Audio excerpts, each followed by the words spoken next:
매일 밤 정전 사고가 끊이지 않고 있습니다. 어젯밤에도 서울 구로에 있는 아파트 단지를 비롯해 곳곳에서 전기 공급이 갑자기 끊겼습니다. 아파트 내부 설비가 열대야로 늘어난 전기 사용량을 버티지 못하면서 이렇게 사고가 이어지고 있습니다. 백운 기자입니다. 암흑천지가 된 아파트 단지. 도로엔 엘리베이터에 갇힌 주민을 구조하기 위한 119 차량이 기다리고 있습니다. 우리 올라올 때도 엘리베이터 타기 무섭겠다. 야, 또 꺼질까봐, 그제? 올라올 때도 걸어서 올라가야 돼. 어제 저녁 7시 40분쯤 서울 구로구의 아파트 단지 200여 세대에 1시간가량 전기 공급이 끊겼습니다. 이 사고로 주민 5명이 엘리베이터에 갇혔다가 소방대원들에 의해 구조됐습니다. 한국전력은 에어컨 등 전기 사용이 급증해 아파트 내부 차단기가 내려간 거라고 설명했습니다. 어젯밤 10시 40분쯤 서울 동작구의 아파트 단지 500여 세대도 같은 원인으로 정전됐다가 40분 만에 복구됐습니다. 앞서 저녁 7시 10분쯤 경기도 남양주의 한 주택가에선 변압기 고장으로 26세대가 정전 속에서 5시간 가까이 불편을 겪었습니다. 한 전 관계자는 전력 과부하로 인한 정전 사고가 잇따르고 있다며 각 아파트 단지마다 미리 설비를 점검해달라고 당부했습니다. 오늘 새벽 0시쯤엔 서울 구로구 남구로시장 근처 4층 건물 옥상 창고에서 불이 났습니다. 다친 사람은 없었지만 불은 창고 대부분을 태우고 10분 만에 꺼졌습니다. SBS 백운입니다.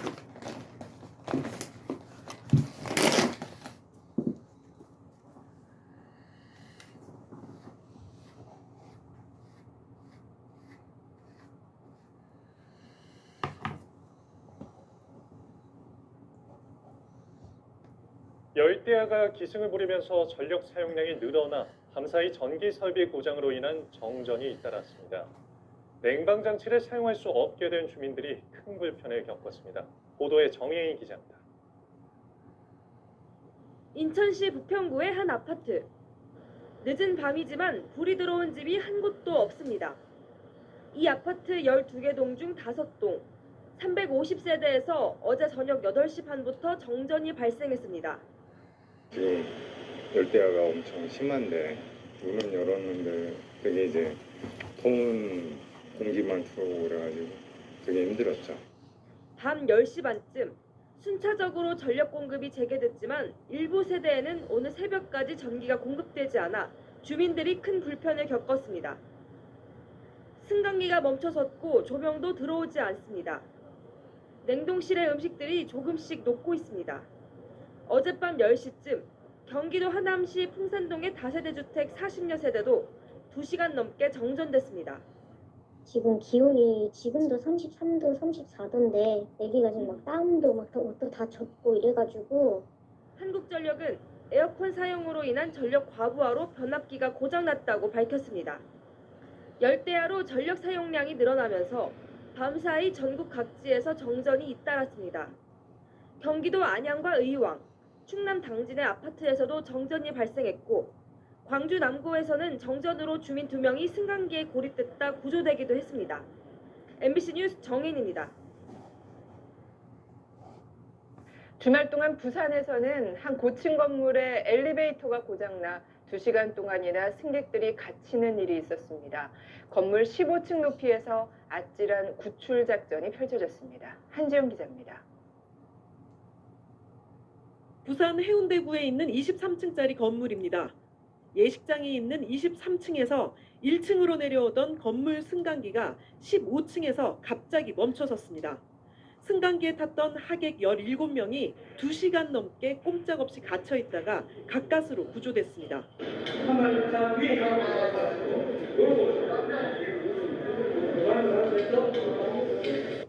허리에 밧줄을 감고 옆 승강기로 모두 옮겨 타 구출을 시작한 지 1시간 반 만에 17명 모두 무사히 내려왔습니다. 큰 부상자는 없었지만 승객 5명은 가벼운 허리 통증을 호소해 병원으로 옮겨졌습니다. 소방당국은 엘리베이터 케이블 손상을 사고 원인으로 추정했습니다. 자세한 것 보니까 케이블 손상이 돼가지고 원래 같으면 위에 전산기실에서 조정을 하면 밑에 층으로 내려오는데 그렇게까지 안 될 정도로 이제 손상이 돼가지고 경찰과 소방당국은 한국승강기안전공단, 국립과학수사연구원과 합동감식을 벌여 정확한 사고 원인과 과실 여부 등을 조사할 예정입니다. SBS 한지연입니다.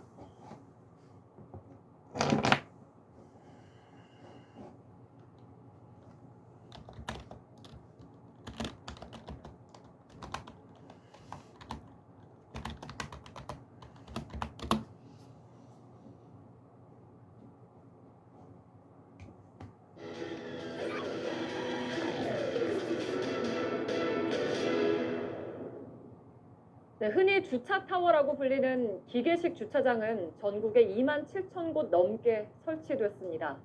그런데 허술한 관리로 사고가 끊이지 않고 있습니다. 밀착 카메라 안지현 기자가 현장을 취재했습니다. 경기도 하남에 있는 한 오피스텔 건물 주차장. 이곳은 이처럼 운전자가 탑승한 채로 주차장으로 이동할 수 있는 기계식 주차 설비입니다.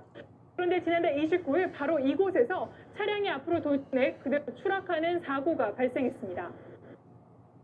CCTV 영상을 보면 닫힌 자동차용 승강기 문을 향해 차량이 조금씩 나아가다 그대로 추락합니다. 이 사고로 23살 여성 운전자는 사망했습니다. 경찰은 운전 미숙으로 사고가 났을 가능성을 크게 보고 있습니다.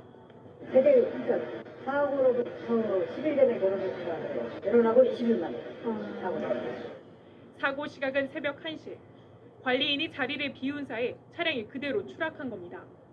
올 1월 서울 대방동에서는 기계식 주차장에 진입하던 차량이 가까스로 추락 사고를 면하는 일도 있었습니다. 이곳은 이처럼 운전자는 내리고 차량만 주차장으로 이동하는 이른바 기계식 주차장입니다. 그런데 최근 이 같은 기계식 주차장에서 차량이 그대로 추락하는 사고가 발생했습니다. 차량 블랙박스에는 지하 주차장으로 내려가는 차가 갑자기 떨어지는 모습이 고스란히 담겼습니다. 샤브샤브 먹으려고 주차를 했었죠. 그래서 내려가서 차량을 봤을 때 사진이에요. 황당하죠. 제가 잘못이라고 치면 주차한 잘못이죠. 주차한 차량이 아래로 추락했던 기계식 주차장 앞입니다. 그런데 주차장 바로 옆에 보시면 기계식 주차장 검사 확인증이라는 게 붙어 있는데요. 그런데 자세히 보시면 발급받은 날짜가 사고 불과 한 달 전입니다. 기계식 주차장은 현행법에 따라 2년마다 정기검사를 받도록 되어 있습니다.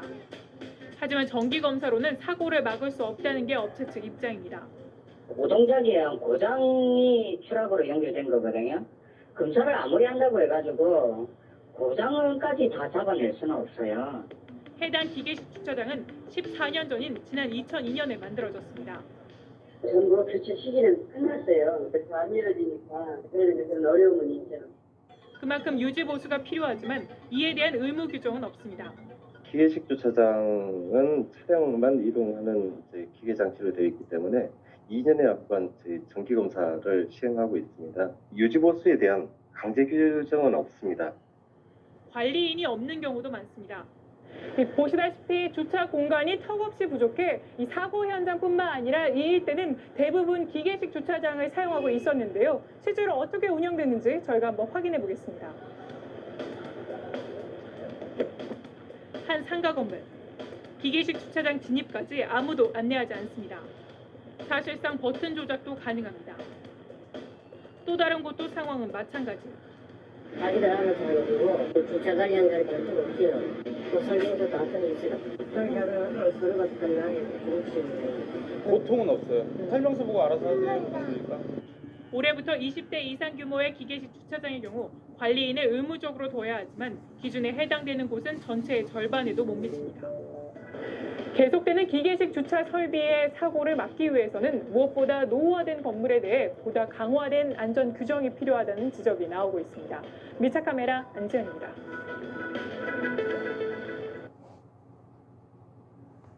한 상가주택의 기계식 주차장입니다. 차고문은 열려 있고 신호도 진입을 뜻하는 녹색불이 켜 있습니다. 그런데 차가 안으로 들어서자 땅이 꺼진 듯 밑으로 고꾸라집니다. 차 뒷부분이 턱에 걸리지 않았다면 그대로 참변을 당할 뻔했습니다. 바퀴 중에 그 봉이 있어요. 그 봉만 보고 열심히 뺐던 거죠. 바닥이 없었으면 제가 거기 절대 들어가진 않죠. 10살짜리 애가 이제 소리를 엄청 지르더라고요. 살려달라고 창문을 열고. 수리비를 포함해 400만 원 넘게 들었지만 기계 고장의 문제는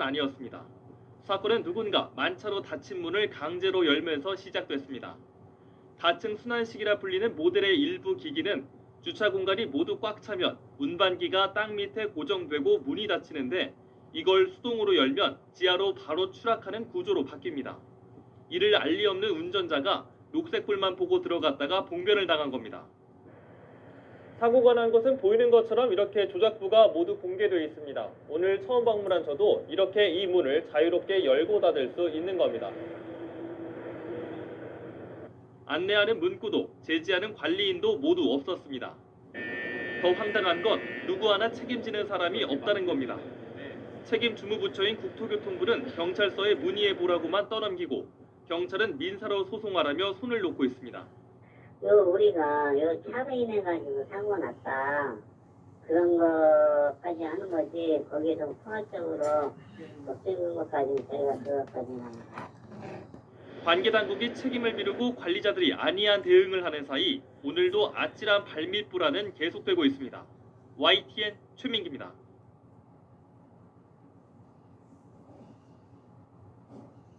엘리베이터 같은 곳에 차를 넣어서 주차를 시키는 기계식 주차장에서 최근에 사고가 잇따르고 있습니다. 따져보니까 역시 있는 법 규정들을 제대로 안 지킨 경우가 부지기수였습니다.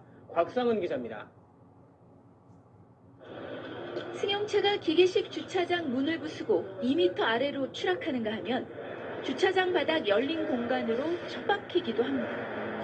30대 여성 권모 씨도 올해 초 기계식 주차장에서 아찔한 순간을 경험했습니다. 차를 미처 빼기도 전에 기계가 움직이면서 내부에 갇혀버린 겁니다. 차랑 같이 주차 타워에 기계 올라가는데 그냥 계속 올라간 거죠. 덜끄덩덜끄덩 하는데 너무 무서우니까 덜덜 떨고 있었어요. 기계식 주차장 사고가 꾸준히 증가하는 가운데 올해는 한 달에 한 번꼴로 사망 사고도 이어졌습니다. 문제는 부실한 안전관리였습니다. 소비자원이 시중의 기계식 주차장 60곳을 조사한 결과 4기 중 1기꼴로 바닥에 4cm를 초과하는 틈이 발견돼 발빠짐 사고의 위험이 높았습니다.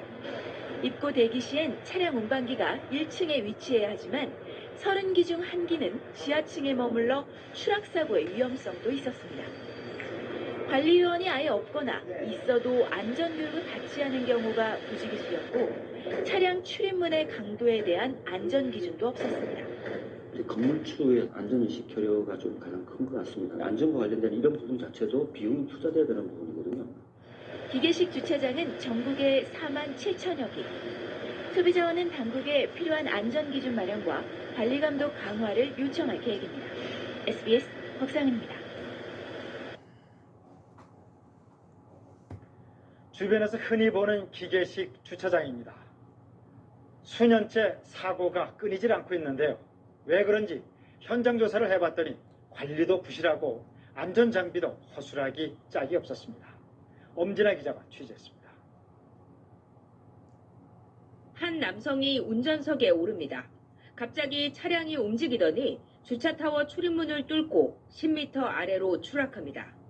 입구로 진입했는데 텅 빈 바닥으로 떨어지거나 운전자가 주차장에 갇힌 채 기기가 조작되기도 합니다. 저는 이제 차 안에 있는 상태로 어둠 속인데 기계 소리밖에 안 들리고 차는 올라가고 있고 너무 무서워가지고. 최근 3년간 기계식 주차장에서 발생한 안전사고로 15명이 숨졌습니다. 절반은 관리, 보수의 부실, 15%는 기계 결함 때문이었습니다. 실태는 어떨까? 손바닥이 들어갈 정도로 틈이 벌어졌고 작동법이 적힌 안내문은 지워져 잘 보이지 않습니다. 소비자원 조사 결과 36%는 밝기가 기준보다 낮았고 25%는 바닥면 틈이 규정보다 넓어 발이 빠질 위험이 있었습니다. 신호 장치가 없거나 고장난 경우 관리인이 아예 없는 경우도 있었습니다. 20기 이상의 주차장의 경우에는 안전관리 요원이 배치되어 있었지만 배치되어 있지 않은 것도 있었고 소비자원은 추락 예방을 위해 출입문의 강도 기준을 마련하고 운전자용 통로를 별도로 만드는 등 안전 기준을 강화할 것을 관련 부처에 요청했습니다. KBS 뉴스 엄진아입니다.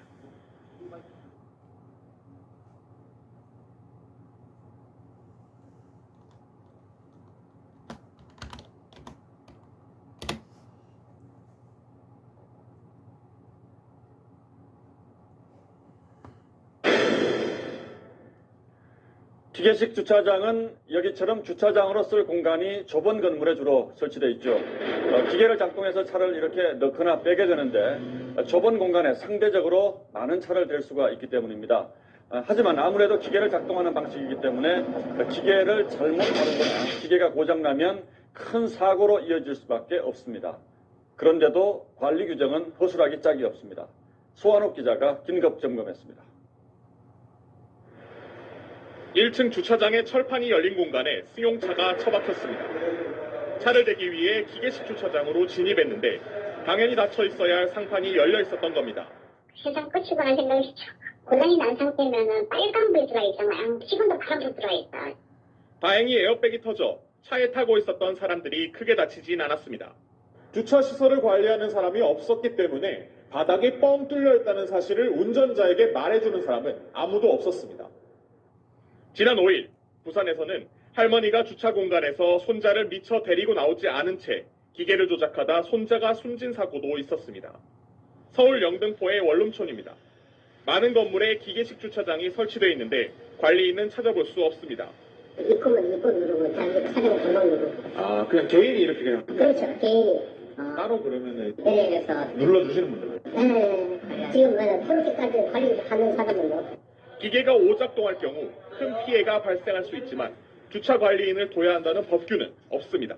현장 상주 관리인에 대한 규정이 없다라고 하는 것은 또 다른 근원적인 문제를 낳을 수가 있기 때문에 빨리 이 현장 상주 관리인에 대한 규정을 설립하도록. 기계식 주차장은 서울에만 2만 대 넘게 설치되어 있습니다. SBS 소환욱입니다.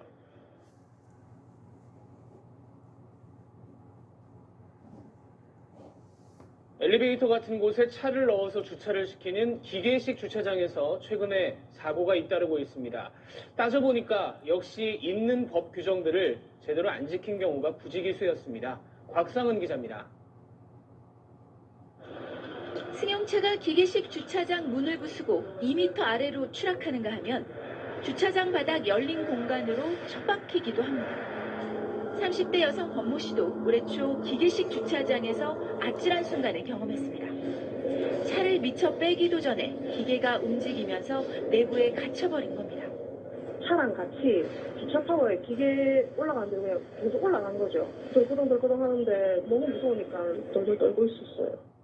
기계식 주차장 사고가 꾸준히 증가하는 가운데 올해는 한 달에 한 번꼴로 사망 사고도 이어졌습니다. 문제는 부실한 안전관리였습니다. 소비자원이 시중의 기계식 주차장 60곳을 조사한 결과 4기 중 1기꼴로 바닥에 4cm를 초과하는 틈이 발견돼 발빠짐 사고의 위험이 높았습니다. 입고 대기 시엔 차량 운반기가 1층에 위치해야 하지만 30기 중 1기는 지하층에 머물러 추락사고의 위험성도 있었습니다. 관리요원이 아예 없거나 있어도 안전교육을 받지 않은 경우가 부지기수였고 차량 출입문의 강도에 대한 안전기준도 없었습니다. 건물주의 안전인식 결여가 좀 가장 큰 것 같습니다. 안전과 관련된 이런 부분 자체도 비용이 투자돼야 되는 부분이거든요. 기계식 주차장은 전국에 4만 7천여 기. 소비자원은 당국에 필요한 안전기준 마련과 관리감독 강화를 요청할 계획입니다. SBS 곽상은입니다.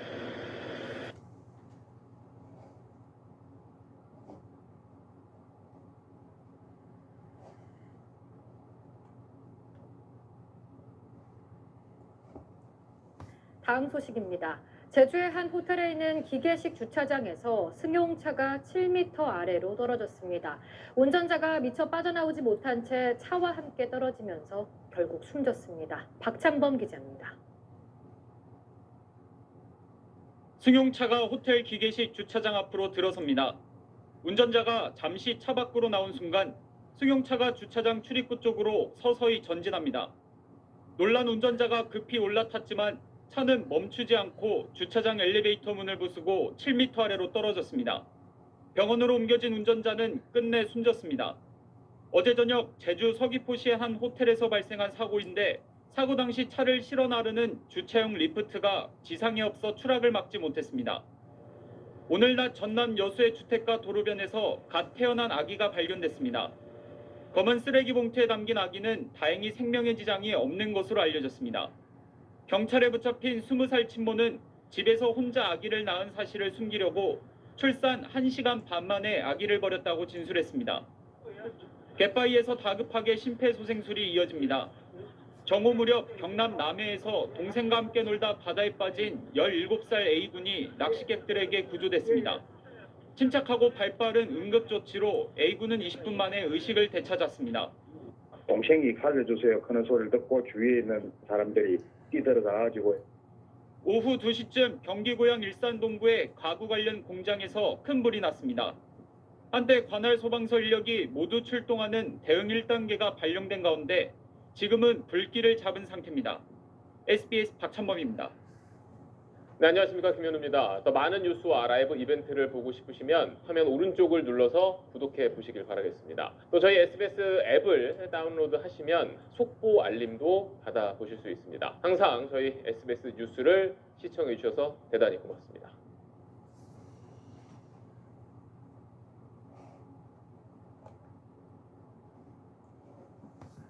요즘에 기계식 주차장에서 잇따라 사망 사고가 발생하면서 이런 유형의 주차장을 두고 죽음의 주차타워라고 부르고 있습니다. 현재 운영되고 있는 기계식 주차장의 안전 실태를 조사해봤더니 추락이나 발 빠짐 사고의 위험이 큰 것으로 나타났습니다. 이하린 기자가 취재했습니다. 지난해 6월 출근하면서 기계식 주차장을 이용하던 40대 여성 운전자가 8.5m 아래로 추락해 숨졌습니다. 출입문이 열렸지만 운반기가 올라오지 않은 겁니다. 올해 2월 대전에서는 70대 관리인이 대리 주차를 하다가 차량이 기계식 주차장 문을 뚫고 그대로 추락했습니다. 기계식 주차장 사고가 꾸준히 증가하는 가운데 3건 가운데 1건은 사망사고로 이어진 것으로 나타났습니다. 하지만 안전관리는 허술하기만 합니다. 우리나라 기계식 주차장에는 이 출입문이 얼마나 튼튼해야 하는지에 대한 안전 기준이 전혀 없습니다. 게다가 작동 대기 시 차량 리프트가 출입구보다 낮은 층에 위치하는 경우가 많아 차량이 잘못 진입했을 때 추락 위험이 클 수밖에 없습니다. 소비자원이 서울과 부산 등에 있는 기계식 주차장 60개를 조사해봤더니 87%가 차량 출입구 외에 이용자가 다닐 수 있는 별도의 출입구가 설치되지 않았습니다. 보행 경로와 차량 운반기 사이의 틈이 넓어 발이 빠지는 사고의 위험도 컸습니다.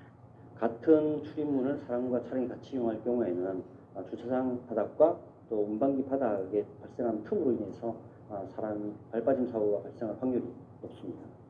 또 전문관리인이 아닌 소비자에게 작동을 맡겨 사고로 이어지는 사례도 있는데 긴급 상황 발생 시 대처 방법을 알려주는 안내 문구조차 없는 경우가 많았습니다. 뒤에 이제 주차하려고 들어오신 분이 제가 차 안에 사람이 있는 줄을 모르고 그 타워를 동작시킨 거예요. 소비자원은 기계식 주차장 추락 사고를 예방할 수 있는 안전 기준을 강화하고 안전시설 전반에 대한 관리 감독을 철저히 할 것을 관계부처에 요청할 방침입니다. YTN 이하린입니다.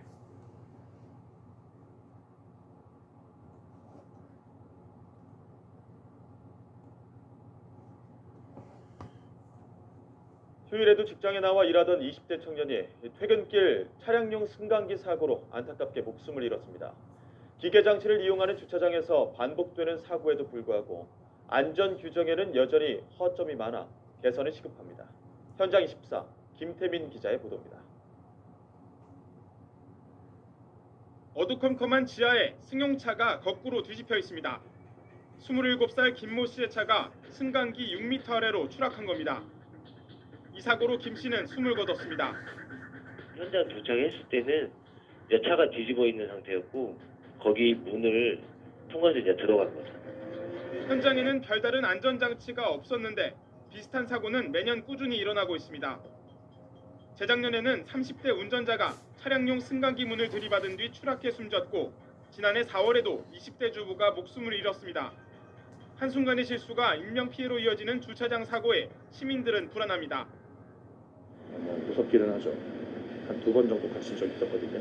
1시간 가까이 걸렸던 것 같아요. 건물들이 빽빽히 들어찬 곳일수록 주차장 진입로를 확보하기 어려워 공간을 적게 차지하는 기계식 주차장치를 이용합니다. 차량용 승강기는 매년 평균 300대씩 늘어나 전국에 모두 10,000여 대가 설치됐습니다. 하지만 사고 예방을 위한 안전 규정에는 허점이 많습니다. 올해까지 지난 5년간 기계식 주차장 사고로 목숨을 잃은 사람은 모두 24명. 그나마 차량용 승강기만 설치된 건물은 기계식 주차장의 안전규정조차 적용받지 않습니다. 또 출입문의 강도에 대한 규정이 없어 닫혀있던 문을 차가 들이받아 일어나는 사고도 빈번합니다. 해외 기준 같은 경우는 일정 면적에 어느 정도 힘을 버티도록 현재 우리나라 같은 경우는 기술 표준이라든지 재료 규격이라든지 이런 거가 전무한 상태거든요. 담당 기관은 안전 기준조차 제대로 세우지 않은 상태입니다. 자동차로 충격을 가하면 그 문을 어떤 강도로 어떻게 만들어야 되는 그럼 안에 벽으로 만들어야 된다는 얘기죠. 관계 당국이 안전에 손을 놓은 사이 어딘가에 누군가는 또다시 위험한 주차를 하고 있습니다. YTN 김태민입니다.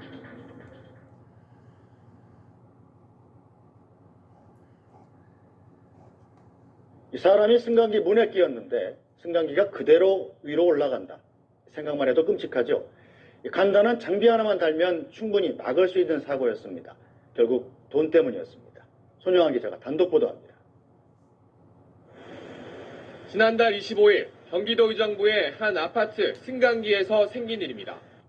한 남자가 11층에 도착한 승강기에 올라타려는데 가만히 있어야 할 승강기가 그냥 위로 올라갑니다. 무릎 높이까지 올라온 승강기 턱에 남자가 걸려 엎어졌지만 승강기는 멈추지 않고 계속 올라갑니다. 30대인 남자가 승강기 문을 밀치고 재빨리 뛰어내렸기 망정이지 자칫 승강기와 건물 천장 사이에 껴 큰 사고가 날 뻔했습니다. 바닥에 떠도 다행이지만 애기나 노인분이 타셨으면 아마 추락사나 아마 위험하게 느껴지더라고요.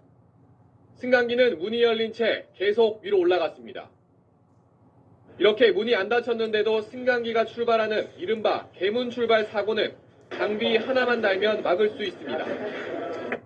승강장 문에 달린 센서가 승강기 맨 위 도르래 쪽에 있는 제동기에 신호를 줘서 문이 닫히지 않으면 출발 자체를 못하게 하는 겁니다. 지난 2000년에는 이 안전장비를 승강기마다 꼭 설치하도록 하는 법이 만들어졌습니다. 그런데 이번에 사고가 난 승강기는 1년 차이로 1999년에 설치돼 안전장비를 안 달아도 됐던 겁니다. 기계가 노후화되게 되면은 반드시 점검을 통해 가지고 노후화된 부품을 교체를 해서 유지관리에 투자를 하는 것을 갖다가 매우 고려하고 있다고 하는 것이 현실입니다. 돈 드는 일이니 안 해도 되면 하지 말자고 할 게 아니라 안전을 위해서라면 쓸 돈은 쓰자는 쪽으로 의식이 바뀌어야 합니다. SBS 손형환입니다. 오늘 부산의 한 아파트에서 승강기가 1층부터 18층 꼭대기까지 그야말로 솟구치는 사고가 발생했습니다. 당시 아내는 아이와 아빠가 타고 있었는데 급상승하는 동안 서로 부둥켜 안은 채 공포에 떠는 거 말고 할 수 있는 게 없었습니다. 박준호 기자가 취재했습니다. 부산 사구의 한 아파트 승강기 내부, 한 남성이 계속 버튼을 누르는데도 승강기가 빠르게 올라가기 시작합니다. 당황한 40대 남성 A씨는 공포에 떠는 12살 아들을 부둥켜 안았고 잠시 후 승강기는 다행히 꼭대기층에서 멈췄습니다.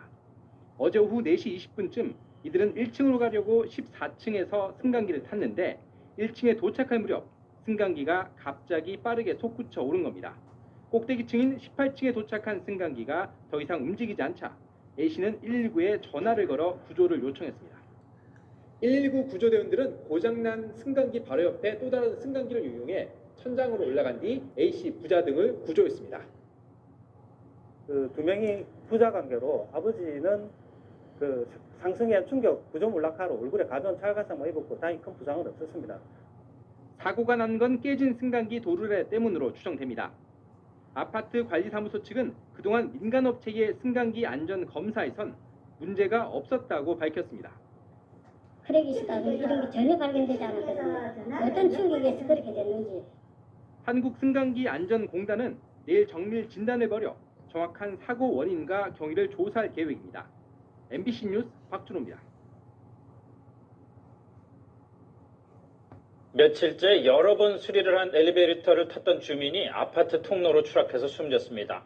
사고 당일 아침에도 수리를 한 엘리베이터였습니다. KBC 정희진 기자의 보도입니다. 어젯밤 8시 반쯤 광주 북부의 한 아파트 지하 1층 엘리베이터 통로에서 48살 정모 씨가 숨진 채 발견됐습니다. 제 방에 들어왔었거든요. 근데 거기서 으아 하는 비명소리 들리고 쿵 소리 들렸어요. 엘리베이터 고장이 원인이었습니다. CCTV 분석 결과 정 씨는 12층에서 문이 열리자 내리려고 했지만 갑자기 엘리베이터가 멈추지 않고 계속 올라가면서 중심을 잃고 통로 아래로 떨어졌습니다. 문이 열려. 자연스럽게 되게 한다고 근데 자연스럽게 계속 올라오고 있어. 문은 열렸는데 이 사람이 발길이 꺼지니까 밑에 떨어진 거지. 사고가 난 엘리베이터는 이미 4월 전부터 고장으로 여러 번 수리업체가 다녀갔습니다. 어제 오전에도 수리업체가 한 차례 점검을 하고 돌아갔습니다. 고장이 나서 또 이제 왔다 갔다 하는 소리가 들었습니다. 경찰은 엘리베이터를 제어하는 브레이크 등에 문제가 있는 것으로 보고 정확한 사고 원인을 조사하고 있습니다. 승강기 안전관리원에 따르면 지난해 2,552건의 엘리베이터 안전사고가 발생하면서 130명이 다치거나 숨졌습니다. KBC 정희진입니다.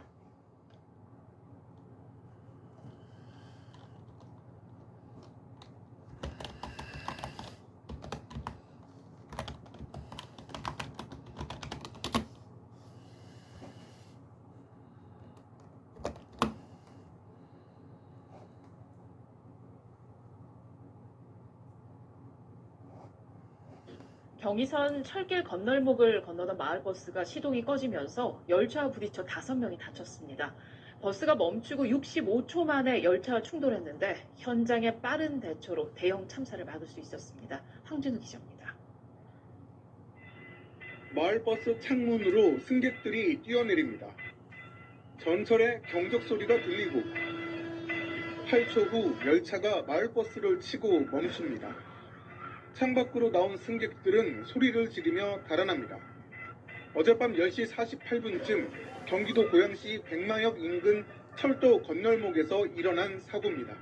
버스가 차단기 사이로 이미 돌진이 되어 있는 상태였고 그 이후에 이제 열차가 와가지고 차가 밀린 것 같더라고요. 사고는 고양시 80번 마을버스의 시동이 철도 건널목을 지날 때 갑자기 꺼진 게 발단이 됐습니다. 수습기사 운전 중에 시동이 꺼졌고 이후 건널목 차단기가 버스 지붕 위로 내려와 선배 기사가 운전대를 바꿔잡았지만 충돌을 피하지 못한 겁니다. 철길 위에서 버스가 멈추고 전철과 부딪힐 때까지 걸린 시간은 불과 65초입니다. 그 사이 승객 10여 명은 창밖으로 재빠르게 대피했고 철도 건널목 관리 직원은 기관사에게 재빨리 수신호를 보내 전철의 속도를 줄였습니다. 바로 쓰지는 못하니까 제어관리가 있어서 건널목에 들어온 버스 신고를 받은 사실입니다. 충돌 당시 버스 안에는 수습기사 등 운전기사 2명, 승객 3명이 남아 있었는데 다행히 크게 다치지는 않았습니다. 현장에 기민한 대처가 없었다면 자칫 대형 참사로 이어질 수 있었던 아찔한 사고였습니다. KBS 뉴스 황진우입니다. 서울 지하철 4호선 상계역에서 달리던 전동차가 앞서가던 전동차를 뒤에서 들이받았습니다. 열차 운행이 전면 중단됐습니다. 앞 열차에는 승객 80명 정도가 타고 있었는데 이 중에 통증을 호소하는 승객도 일부 있는 것으로 알려졌습니다. 사고 현장에 취재 기자가 나가 있습니다. 김우준 기자. 네, 서울 상계역에 나와 있습니다. 네, 추돌 사고가 발생했는데 현장 상황은 어떻습니까? 네, 제가 나와 있는 곳은 상계역사 안입니다. 사고가 발생한 지점은 제 뒤로 보이는 계단을 위로 올라가야만 볼 수 있습니다. 조금 전까지만 하더라도 관계자들이 사고 복구 작업을 필요한 도구 등을 짊어지고 올라가는 모습을 볼 수 있었습니다. 제가 나와 있는 이곳 상계역사 바로 위에 있는 선로에서 사고가 발생을 한 겁니다. 지금 현재 한창 복구 작업을 진행하고 있는데요. 복구 작업 진행 중에 또 다른 안전사고가 발생할 우려가 있어 현재는 관계자들을 제외하고는 누구도 이 사고 현장 안으로 들어갈 수는 없는 상황입니다. 다만 사고 당시 저희 YTN으로 시청자분들께서 많은 제보 영상을 보내주셨는데요. 사고 당시 찍힌 사진입니다. 이 사진을 보내주신 보게 되면 열차가 완전히 맞닿아 찌그러진 모습인데요. 이 사진을 보내주신 제보자분은 상계역사역 안에서 지하철을 기다리고 있다가 역사 안이 무너질 것 같은 큰 충돌 소리를 들었다고 합니다. 현재 공사 측은 경찰과 함께 상계역 출구를 모두 통제해 놓은 상황이고 지하철 타러 온 승객들은 모두 발걸음을 지금 되돌리고 있습니다. 네, 김우준 기자, 조금 전 사고 브리핑이 있었다고 하는데 사고 개요 좀 더 자세히 설명해 주시죠. 네, 서울교통공사 측은 조금 전 오후 1시쯤에 사고 브리핑을 진행을 했습니다. 사고가 난 시각은 오늘 오전 10시 40분쯤입니다. 이곳 상계역에서 승객을 태우고 출발하는 코레일 열차를 뒤에서 뒤따라오던 서울교통공사 측 전동차가 뒤에서 들이받은 겁니다. 두 열차 모두 4호선을 운행하는 전동차입니다. 사고 충격으로 현재 코레일 열차 뒷부분인 9호칸과 8호칸이 서로 맞닿아 있고 다른 칸 일부는 선로 밖으로 탈선되어 있는 상황입니다. 사고 당시 앞서가던 코레일 열차는 승객 8명을 태우고 서서히 출발하는 상황이었고 뒤따라오던 열차는 당곡의 역에서 운행을 마치고 차량 기지로 들어가던 회속 열차로 승객은 없었습니다. 다행히 추돌하는 속도가 빠르지 않았기 때문에 병원으로 이송된 승객은 없는 것으로 파악됐지만 앞 전동차에 타 있던 승객 5명이 통증을 호소하고 있는 것으로 알려졌습니다. 사고 여파로 현재 노원역과 당곡의 사이 구간 열차 운행이 전면 중단됐는데요. 이 때문에 서울지하철 4호선 오이도에서 노원 사이 구간은 노원역까지 운행한 뒤 폐차하는 방식으로 운행하고 있습니다. 사고 직후에 현장 대응팀을 꾸린 서울교통공사는 중단된 구간에 대체 버스 7대를 투입해 승객을 나르고 있습니다. 또 복구 작업을 진행하는 가운데 신호기 고장으로 발생한 사고인지 등 정확한 사고 원인에 대해서도 조사하고 있습니다. 교통공사 측은 현재 코레일과 합동 대책반을 꾸려 복구에 총력을 기울이고 있다며 빠른 시간 안에 열차 정상화를 위해 노력하고 있다고 밝혔습니다. 지금까지 서울 상계역 안에서 YTN 김우준입니다.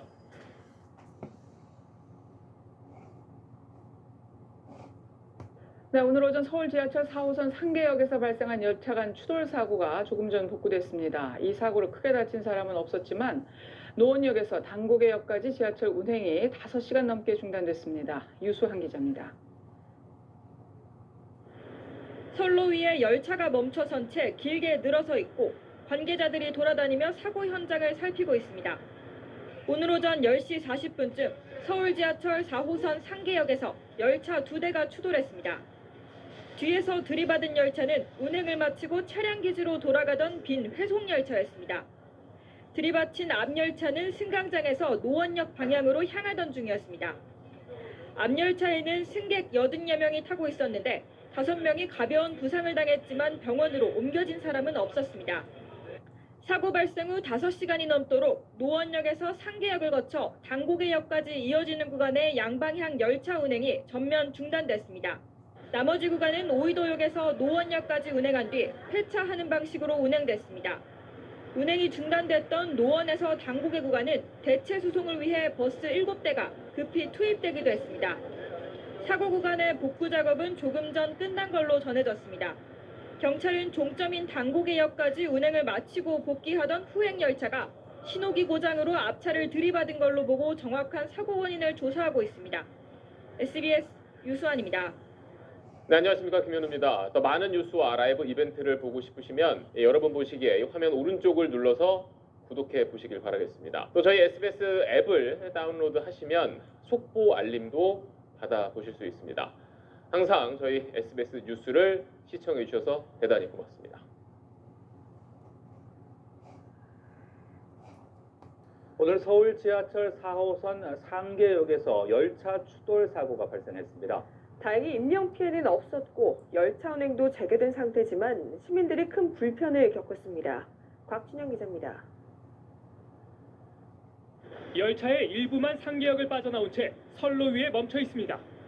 열차 아래로는 급화된 현장 대응 인력들의 복구 작업이 한창입니다. 사고가 발생한 건 오전 10시 43분쯤 서울 지하철 4호선 상계역에서 노원역 방면으로 막 출발 중인 열차를 뒤에서 오던 열차가 들이받았습니다. 창동 차량 기지로 입구하기 위한 서울교통공사 차량이 뒤에서 오면서 철도공사 차 후부를 추돌한 그런 사고였습니다. 당시 앞서 있던 열차에는 승객 80명가량이 탑승해 있던 상황. 제 차 타서 바로 자리에 앉았는데 출발하자마자 바로 뭐 뒤에서 꽝 하는 소리가 나더라고요. 그러면서 차가 열차가 정전되면서 사람들이 놀래가지고 막 그 자리에 앉아 있었는데 옆에 보니까 그 승강자 타는 데랑 이렇게 딱 붙었더라고요. 다행히 인명 피해는 없었습니다. 하지만 이번 사고로 노원역부터 당고개역까지 양방향 구간 열차 운행이 한때 전면 중단되면서 시민들이 불편을 겪었습니다. 서울교통공사는 해당 구간에 대체 수송을 위한 버스 7대를 투입했습니다. 당국은 이번 사고에 대한 원인 파악에 나섰습니다. 쪽에서 일부 추돌 사고가 있었는데 그만큼 관제가 중요하고 그 사고 원인을 조사해봐야 되겠지만 매우 사실 잘 이해가 안 되는 그런 사고가. 사고 발생 이후 열차 운행은 5시간여 만에 재개됐지만 원인 규명까지는 며칠 더 소요될 것으로 보입니다. 여담뉴스 TV 박춘영입니다.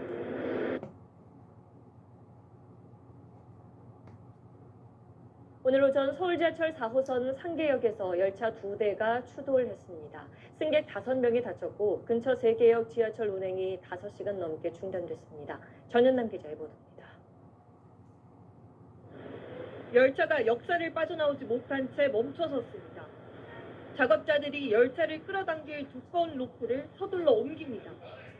오늘 오전 10시 40분쯤 서울 지하철 4호선 상계역에서 열차 2대가 추돌했습니다.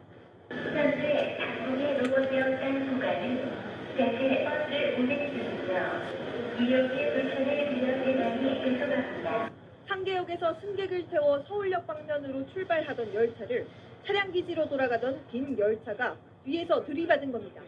객차가 찌그러질 정도의 충격으로 앞열차 3량이 탈선했습니다. 승객 80여 명 가운데 5명이 다쳤는데 병원으로 이송된 사람은 없었습니다. 갑자기 빵 소리가 나면서 음성이 되더라고요. 이게 말도 안 나오고 다 움직이지도 않고 막 눈물이 나더라고. 안 그랬어요. 그냥 가라고 그러더라고, 돈 주고. 이 사고로 노원역에서 당고개역까지 열차 운행이 전면 중단됐습니다. 열차 사고 때문에 운행 불가하시고요. 그럼 어떻게 가야 되지?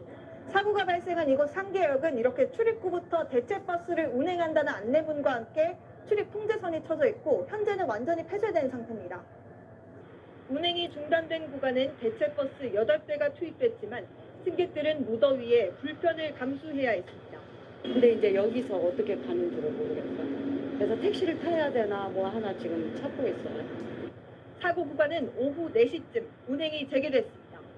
경찰은 호행열차가 신호기 고장으로 앞차를 들이받은 것으로 추정하고 있는데 교통당국은 정확한 사고 원인 조사에 나섰습니다. SBS 전연남입니다.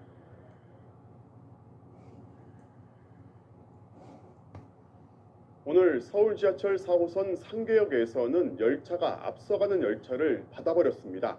크게 다친 사람은 없었지만 사고 충격에 열차가 선로를 벗어나면서 상계역 일대 열차 운행이 5시간 넘게 중단됐습니다. 신재웅 기자입니다. 서울 지하철 4호선 상계역입니다. 역사를 빠져나오려던 전동차가 선로 위에 멈춰 서 있고 관계자들이 현장을 살피고 있습니다. 오늘 오전 10시 40분쯤 상계역에서 전동차 2대가 추돌 사고를 일으켰습니다.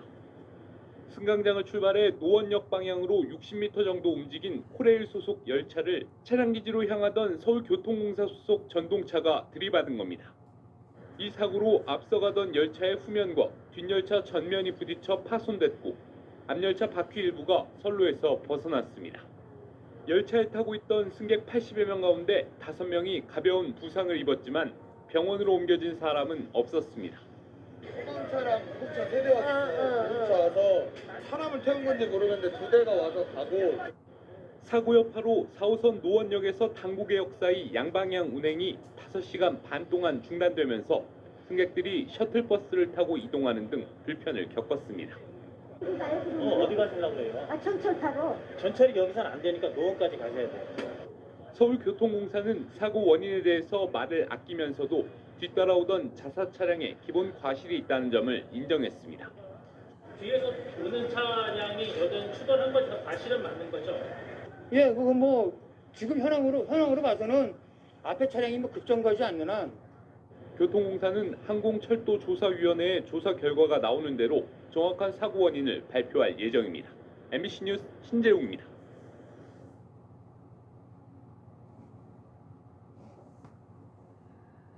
오늘 오전 서울 지하철 4호선 상계역에서 열차 추돌 사고가 발생했습니다.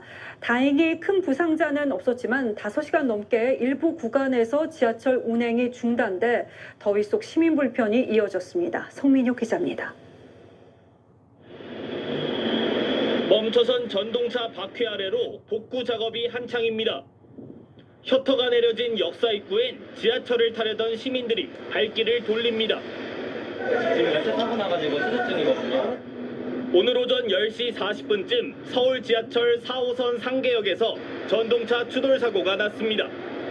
매장 안에서 일하고 있었는데 바깥쪽에서 폭탄 터지는 듯한 소리가 났는데 그게 무슨 화물차가 이렇게 뒤집어져가지고 운행을 마치고 기지로 돌아가던 차량이 승객을 태우고 앞서가던 차량을 들이받은 겁니다. 서울교통공사 측은 아직 정확한 사고 원인을 파악하지 못했습니다. 과거에 본사에서 이런 추돌 사고는 처음이라서 이런 사례가 없었습니다. 지금 현황으로 봐서는 앞에 차량이 급정거하지 않는 한 우리가 과실이 있다고 지금 생각은 들고 있습니다. 이번 사고로 노원역에서 당고개역까지 열차 운행이 5시간 넘게 중단됐습니다. 교통공사는 운행이 중단된 구간에 대체버스 7대를 투입해 승객들을 실어 날랐습니다. 무더운 날씨 속에 시민들은 환승을 해야 하는 불편을 감수해야 했습니다. 모임 왔다가 이런 갑자기 이런 일이 나니까 엄청나고 불편하고 지금 시간적으로도 좀 빨리 가야 되는데 공사 측은 전동차 결함과 기관사 과실 여부 등에 대해 조사할 예정입니다. TV조선 성민혁입니다.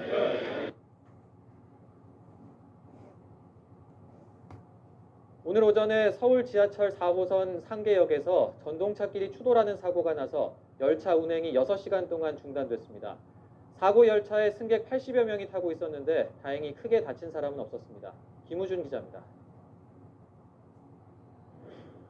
선로위 한가운데 열차가 멈춰서 있습니다.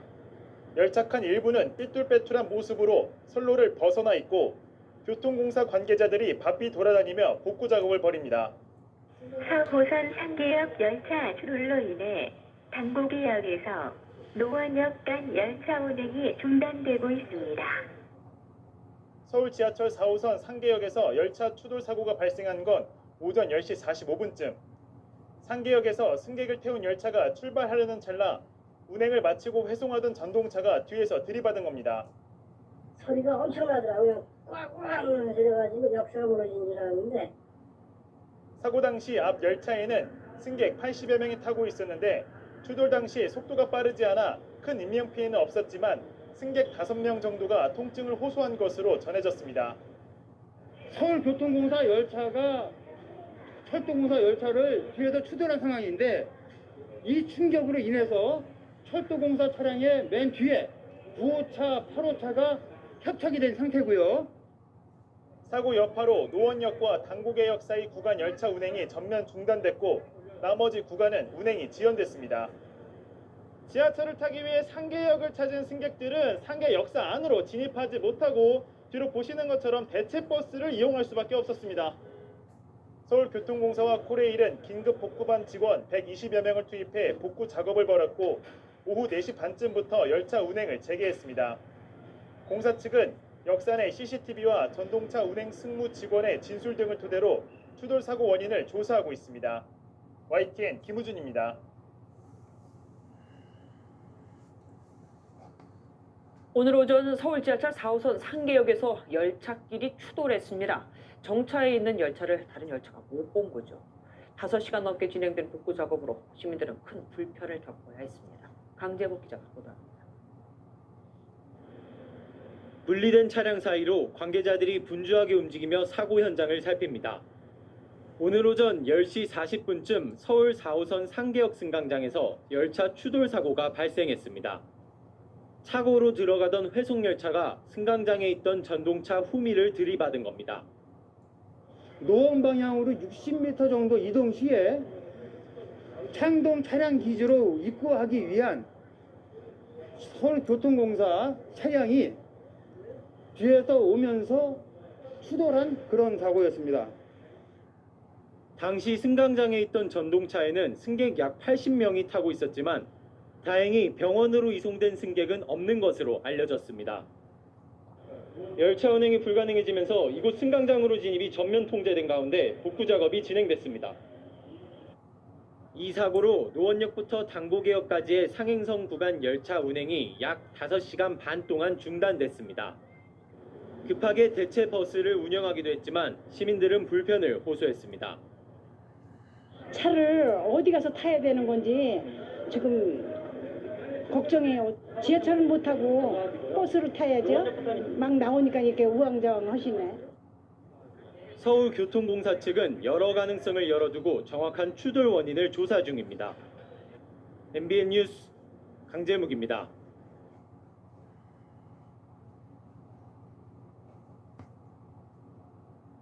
오늘 오전 서울 지하철 4호선 상계역에서 열차가 추돌하는 사고가 발생했습니다. 현재 노원역에서 당구개역까지 상행선 구간에서 열차 운행이 중단된 상태입니다. 네, 지금 상계역에 취재 기자가 나가 있는데요. 연결하겠습니다. 박준영 기자 전해주시죠. 네, 상계역에 나와 있습니다. 현재 이곳의 출입구는 모두 통제가 되고 있는 상황입니다. 이곳의 사고 수습을 위해서 인력들과 차량들도 하나둘씩 도착하고 있는 상황인데요. 사고가 발생한 건 오늘 오전 10시 43분쯤입니다. 서울 지하철 4호선 상계역에서 정차 중인 열차를 뒤에서 오던 열차가 추돌한 겁니다. 창동 차량 기지로 입고 중이던 회송열차와 승강장에 있던 전동차가 부딪힌 상황입니다. 당시 앞서 있던 열차는 승객 80명가량이 탑승해 있던 것으로 전해졌습니다. 이번 추돌 사고로 일부 승객이 이송됐지만 아직까지 인명피해는 없는 것으로 알려졌습니다. 서울교통공사는 현재 사고 원인과 피해 규모를 파악 중인데요. 현재 노원역부터 당고개역까지 양방향 구간의 열차 운행은 전면 중단된 상태로 공사 측이 복구 작업을 벌이고 있습니다. 오이도부터 노원역까지 나머지 구간은 노원역까지 운행 후 회차하는 방식으로 운행하나 일부 지연이 예상됩니다. 공사는 운행 중단된 노원과 당고개역 사이 구간의 대체 수송을 위해 버스 7대를 투입했는데요. 버스는 당고개역 1번 출구 건너편과 노원역 2번 출구에서 타실 수 있습니다. 보다 자세한 소식이 들어온 대로 다시 전해드리겠습니다. 지금까지 상계역에서 연합뉴스TV 박순영입니다.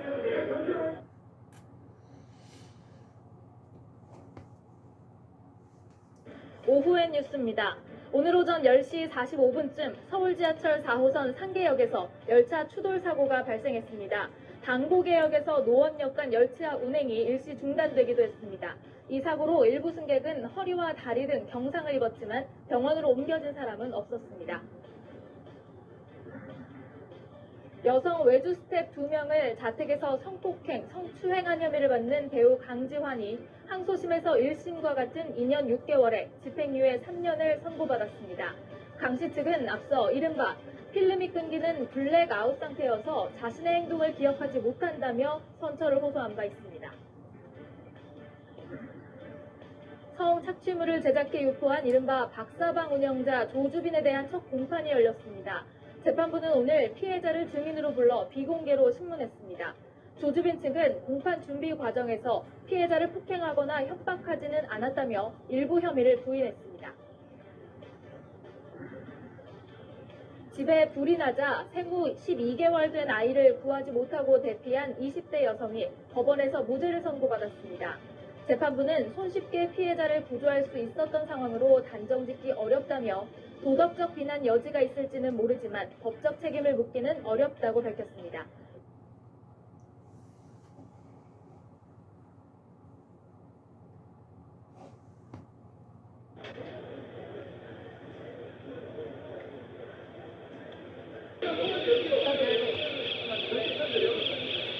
차인데 다 올라가야 돼.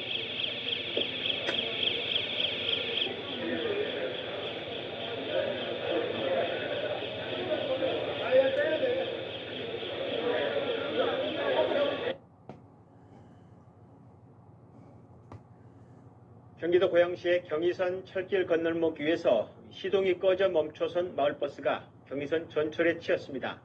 충돌 직전의 짧은 순간에 기민한 대처로 대형 참사를 피할 수 있었습니다. 황진우 기자의 보도입니다. 마을버스 창문으로 승객들이 뛰어내립니다. 전철의 경적 소리가 들리고 8초 후 열차가 마을버스를 치고 멈춥니다. 창밖으로 나온 승객들은 소리를 지르며 달아납니다. 어젯밤 10시 48분쯤 경기도 고양시 백마역 인근 철도 건널목에서 일어난 사고입니다. 버스가 차단기 사이로 이미 돌진이 되어 있는 상태였고 그 이후에 이제 열차가 와가지고 차가 밀린 것 같더라고요. 사고는 고양시 80번 마을버스의 시동이 철도 건널목을 지날 때 갑자기 꺼진 게 발단이 됐습니다. 수습기사 운전 중에 시동이 꺼졌고 이후 건널목 차단기가 버스 지붕 위로 내려와 선배 기사가 운전대를 바꿔잡았지만 충돌을 피하지 못한 겁니다. 철길 위에서 버스가 멈추고 전철과 부딪힐 때까지 걸린 시간은 불과 65초입니다. 그 사이 승객 10여 명은 창밖으로 재빠르게 대피했고 철도 건널목 관리 직원은 기관사에게 재빨리 수신호를 보내 전철의 속도를 줄였습니다. 바로 쓰진 못하니까 제어가리가 있어서 건널목에 들어온 버스 신고를 받은 사실입니다. 충돌 당시 버스 안에는 수습기사 등 운전기사 2명, 승객 3명이 남아 있었는데 다행히 크게 다치지는 않았습니다. 현장에 기민한 대처가 없었다면 자칫 대형 참사로 이어질 수 있었던 아찔한 사고였습니다. KBS 뉴스 황진우입니다.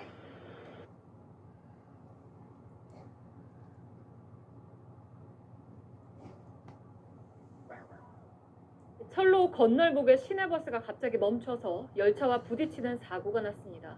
사고 직전에 승객들이 거의 내려서 크게 다친 사람은 없었습니다. 하지만 큰 사고로 이어질 뻔했습니다. 하예빈 기자입니다. 승객들이 창문 밖으로 급히 뛰어내립니다. 곧바로 건널목으로 들어오던 열차가 버스와 부딪히고 놀란 시민들이 소리를 지릅니다. 사고가 난 건 어젯밤 10시 50분쯤입니다. 경의선 열차와 버스 추돌 사고가 있었던 건널목입니다. 당시 버스는 시동이 꺼진 채 이곳 하행선 철로에 서 있었습니다. 상행선 철로와 한 뼘 너덜어지지 않은 곳이었는데요. 이때 이곳으로 진입하던 열차가 미처 보지 못하고 부딪힌 겁니다. 버스를 운전을 하다가 빼려다가 못 빼가지고 그 찰나 사고 난 거예요. 근데 수라고 그 해가지고 그래도 브레이크 밟아가지고 다행히 사고 직전 승객 대부분이 대피했지만 버스에서 미처 나오지 못한 일부 시민과 운전기사 등 5명이 가벼운 부상을 입었습니다. 운전자는 입사를 앞두고 교육을 받던 수습기사였습니다. 버스 회사는 운전이 익숙지 않아 사고가 난 걸로 보고 있습니다. 운전기사가 이제 기아를 이제 제 속도에 제 기아를 못 넣으니까 그런 상태에서 땅끌끌끌 울리니까 이제 다시 시동을 걸으려고 했는데 그때 열차가 친 거죠. 경찰은 조만간 운전자를 소환하고 버스 회사에서 블랙박스 영상도 받을 예정입니다. JTBC 하혜빈입니다.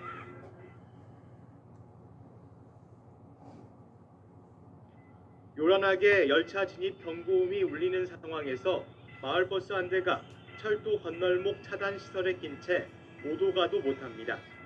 출입문이 열리지 않자 승객들은 창문을 열고 긴박하게 대피합니다. 잠시 뒤 전동차는 버스 앞부분을 그대로 들이받고 맙니다. 파주에서 서울로 향하던 경의선 열차가 건널목에 멈춰선 버스를 추돌한 건 어젯밤 10시 50분쯤. 이 사고로 버스기사 2명과 승객 3명 등 모두 5명이 다쳐 병원으로 옮겨졌습니다. 버스가 쓰니까 이제 열차 그 사람들도 승객들도 다 보잖아요. 그러니까 놀라니까 이제 대피하고 이제 그러니까 뭐야 다친 사람이 적게 난 거죠. 버스 승객들은 물론 전동차에 타고 있던 승객 150여 명도 놀란 가슴을 쓸어내려야 했습니다. 사고 당시 열차가 건널목에 버스가 서 있는 것을 보고 속도를 줄여 충격이 크지는 않았지만 그대로 들이받았다면 대형 사고로도 이어질 수 있는 상황이었습니다. 경찰은 건널목에서 갑자기 시동이 꺼졌다는 버스 운전사의 말을 토대로 정확한 사고 원인을 조사하고 있습니다. 지하차도 입구에 멈춰선 화물차 위에 철제 구조물이 얹혀 있습니다. 화물차가 진입하지 말아야 할 지하차도를 통과하려다가 버스 진입 금지를 알리는 구조물을 추돌한 뒤 10m가량 끌고 가다가 멈춘 겁니다. 다친 사람은 없었지만 사고 처리가 끝날 때까지 지하차도 통행이 통제됐습니다. 경찰은 화물차 운전자가 도로 상황을 이해하지 못해 사고를 낸 것으로 보고 있습니다. YTN 백종규입니다. 경기도 고양시의 한 철도 건널목에서 갑자기 시동이 꺼진 버스가 열차와 충돌하면서 운전기사와 승객 등 5명이 다쳤습니다. 당시 사고 영상을 보면 자칫 대형 사고로 이어질 뻔한 아찔한 상황이었는데요. 입사한 지 얼마 안 되는 견습기사의 운전 미숙이 사고 원인이었습니다. 조희영 기자가 취재했습니다. 철길 건널목을 가로막고 있는 마을버스. 시동이 꺼져 출입문이 안 열리자 승객들이 창문을 열고 탈출합니다. 곧이어 경의중앙선 전동차의 경적 소리가 들리고 달려오던 전동차가 그대로 버스 앞부분을 들이받습니다. 승객들이 혼비백산, 고함을 지르며 달아납니다. 한 50cm만 더 들어왔어도 더 큰 사고죠. 그 앞부분만 이제 그 슬쩍 피켜서 받아서 그렇지, 그래서 큰일 날 뻔했어요. 건널목에서 멈춘 버스를 열차가 들이받으면서 버스기사 53살 유모 씨 등 5명이 다쳐 병원에서 치료를 받았습니다. 버스기사 유 씨는 지난달 입사한 견습기사로 건널목에서 기어를 변속하다가 실수로 시동을 꺼뜨린 것으로 알려졌습니다. 일단은 변속을 해가지고 출발해서 나가야 되면 당황하니까 그래 정신없이 그냥 시동 껐다가 하단에 들어가 있으니까 시동이 다시 꺼져버린 거야. 함께 타고 있던 교육 담당 기사가 재빨리 차를 뒤로 빼면서 버스 앞부분만 기차에 부딪혔고 다행히 큰 인명피해로 이어지진 않았습니다. 전동차는 건널목에 버스가 있다는 연락을 받고 서둘러 브레이크를 작동시켜 속도를 줄였지만 가속도로 인해 버스를 들이받고 나서야 멈춰섰습니다. 경찰은 버스기사 유 씨를 철길 건널목 통과 방법 위반 등의 혐의로 조사하고 있습니다. 지난달에도 강원도 동해시의 한 철길 건널목에서 승용차에 타고 있던 70대 노인과 30대 아들이 기차에 치여 숨지는 등 철길 건널목 사고가 잇따르고 있습니다. MBC 뉴스 조희영입니다.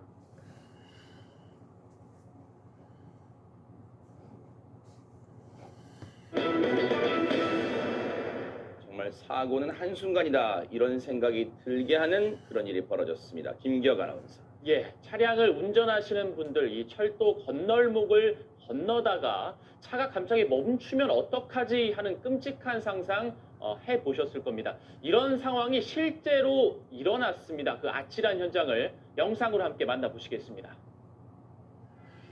네, 버스 위에 이 차단기가 반쯤 걸쳐 있고요. 그리고 경보음이 울리죠. 자, 이 차단기가 내려갔다는 것은 이제 곧 열차가 들어온다는 소리인데 창문을 통해서 이 승객들이 탈출을 시도하고 있습니다. 하나둘 빠져나오는데 여기서 열차가 차를 들이받고 이거 들이받았네요, 진짜. 아이고. 네, 버스가 뭐 장난감처럼 그냥 옆으로 돌아가 버립니다. 네. 자, 이 열차 안에도 사람들이 타고 있는 모습인데요. 이 버스에서 탈출하던 사람 그리고 안에 타고 있던 사람들까지 깜짝 놀라서 현장을 벗어나려고 하고 있습니다. 아하.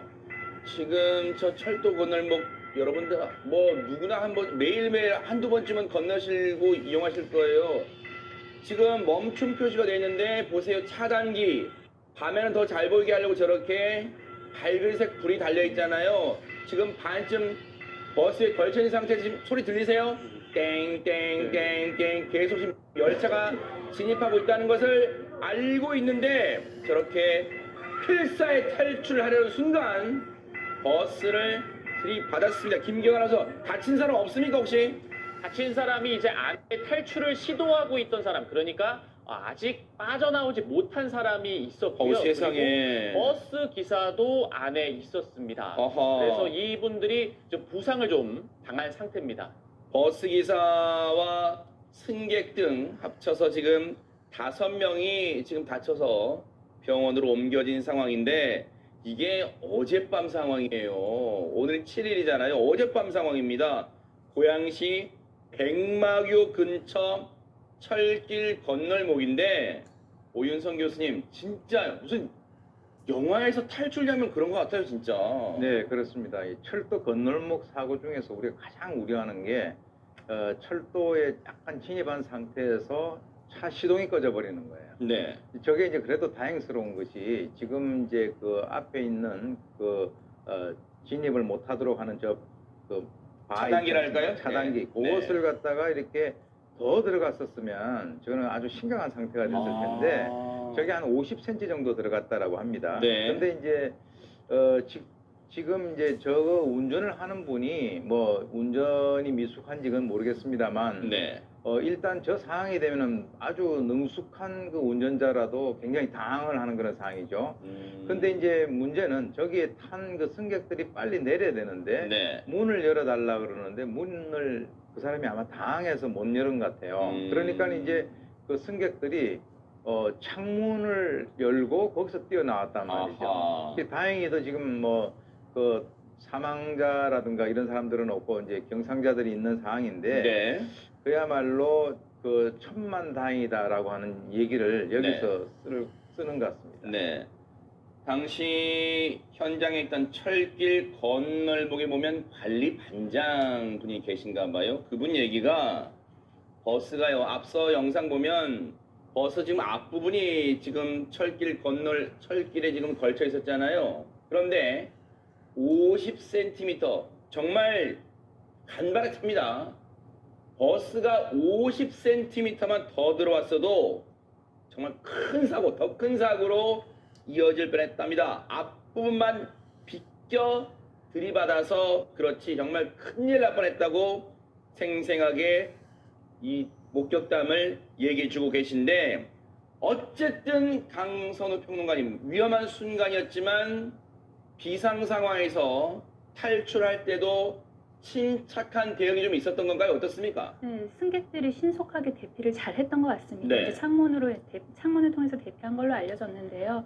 전 저 장면을 보면서 그 우리의 안전교육 같은 게 공교육이 정말 적극적으로 나서서 감당해야 될 부분이 아닌가 그런 생각을 했습니다. 네. 그 미국의 초등학교 같은 경우는 이제 버스를 타고 버스에서 불이 났을 경우를 대비해서 굉장히 자주 정기적으로 훈련을 합니다. 아이들이 어떻게 내려야 하고 그리고 네. 몸이 불편한 친구들 같은 경우는 어떻게 도와서 같이 내려야 되는지를 정기적으로 훈련을 해서 몸에 배게 하거든요. 네. 물론 차량 점검 등으로 인해서 이제 저런 사고가 아예 나지 않도록 하는 게 선제돼야겠습니다만 만약의 경우에 저런 사고가 발생했을 때 그 거의 본능적으로 대피를 할 수 있도록 우리 교육에서 훈련을 조금 더 자주 해야 되지 않나 그런 생각이 듭니다. 네.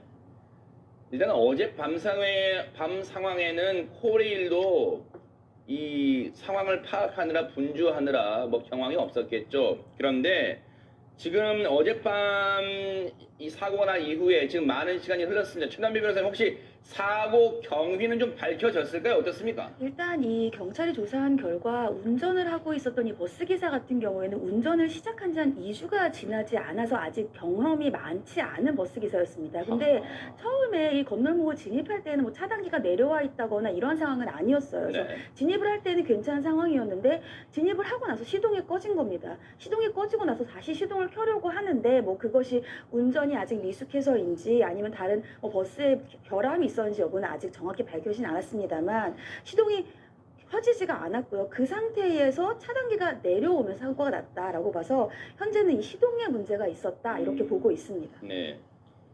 버스 운행 시작한 지 2주가 채 안 된 견습 기사랍니다. 정말 아찔해. 그 생각하면 더 아찔해요. 김남국 변호사님.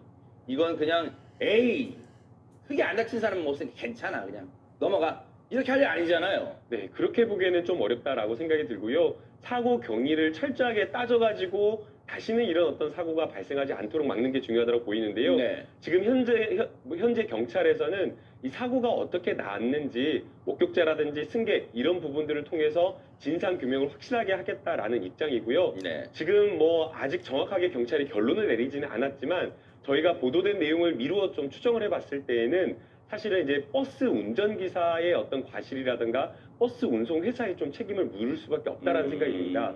물론 이제 운전자가 운전 미숙으로 보기엔 좀 어렵습니다. 2주간의 어떤 견습이라고는 하지만 대개 버스 운전기사를 한다라고 하면 기본적으로 경력이 5년에서 10년 이상인 어떤 대형 운전을 한 그런 경험자를 뽑기 때문에 운전 미숙으로 보이지는 않고요. 네. 차량의 어떤 시동이 갑작스럽게 꺼졌다라고 한다면 버스의 어떤 정비라든가 이런 부분에 있어서 과실을 좀 저희가 따져볼 수 있기 때문에 어쨌든 진입 시에는 문제가 없었다라고 하더라도 시동이 꺼져서 저런 어떤 사고가 발생했다라고 한다면 버스 회사에서 조금 과실을 조금 책임을 질 가능성이 현재로서는 좀 높아 보입니다.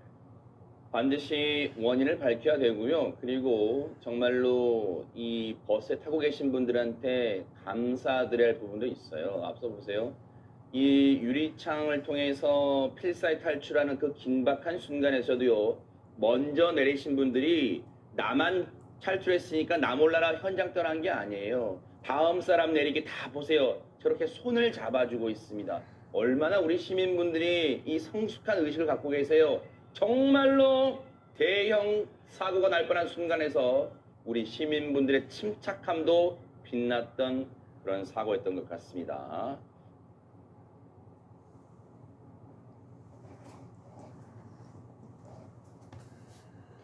네, 횡단보도 신호등이 파란불에서 빨간불로 막 바뀔 때 버스와 자전거가 부딪히는 사고가 나서 자전거 운전자가 숨졌는데요. 버스와 자전거 운전자 가운데 누구의 과실이 더 큰 걸까요? 법원은 양쪽 모두 잘못이 있지만 차량 운전자의 책임이 더 크다고 판단했습니다. 이승윤 기자입니다. 지난해 5월 광역버스 기사 김모 씨는 버스 노선에 따라 매일 다니는 길을 운행했습니다. 9m가량 앞에 있는 신호등에 차량 정지 신호가 켜져 있었지만 김 씨는 경험상 자신의 버스가 건널목 앞에 도착할 때쯤이면 곧 신호가 바뀔 것을 알고 있었습니다. 이 때문에 김 씨는 속도를 줄이지 않고 그대로 차량을 운전해 횡단보도로 다가갔습니다. 그런데 신호가 막 바뀔 무렵 자전거를 탄 이모 씨가 횡단보도로 들어와 빠르게 길을 건넜습니다. 하지만 김 씨의 버스는 이 씨를 미처 피하지 못했고 결국 이 씨는 그 자리에서 숨졌습니다. 이 씨의 유족은 김 씨의 버스에 공제 계약이 돼 있는 전국버스 운송사업조합연합회를 상대로 손해배상 청구 소송을 냈습니다. 조합연합회 측은 보행자 정지 신호에 길을 건넌 이 씨의 잘못으로 사고가 났다며 배상 책임이 없다고 주장했습니다. 하지만 법원의 판단은 달랐습니다. 이 씨도 잘못이 있기는 하지만 버스 운전자 김 씨의 잘못이 더 크다고 본 겁니다.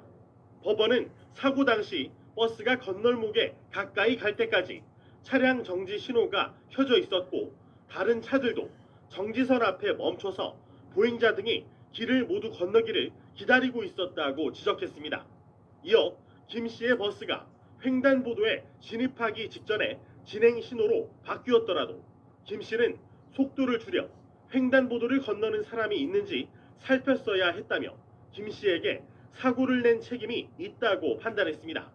다만 자전거 운전자가 횡단보도를 건널 때는 자전거에서 내려 신호를 잘 살피고 건너야 하는데도 이 씨가 주의를 기울이지 않은 잘못 역시 인정된다며 버스의 배상 책임을 60%로 제한했습니다. YTN 이승윤입니다.